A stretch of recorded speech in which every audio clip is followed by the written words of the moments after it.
চলতি 5 আগস্ট শেখ হাসিনার পতনের পর থেকেই এখানকার বাংলাভাষী বাসিন্দারা আনন্দে মেতে উঠেছেন।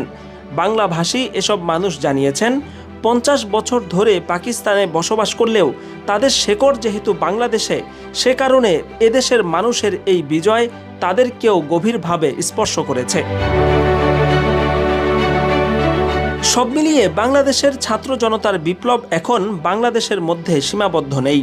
এই বিপ্লব এখন পাকিস্তান সহ বহু দেশের মুক্তিকামী জনতার অনুপ্রেরণায় পরিণত হয়েছে। বাংলাদেশের যুব সমাজ শুধু নিজেদের দেশকে মুক্ত করেনি, বরং হাসিনার মতো মহিলাকে সরিয়ে বিশ্ববাসীকে দেখিয়ে দিয়েছে কিভাবে স্বৈর শাসকদেরকে ক্ষমতার মসনদ থেকে উপড়ে ফেলতে হয়। এ কারণেই পাকিস্তানের অনুপ্রেরণা এখন বাংলাদেশ।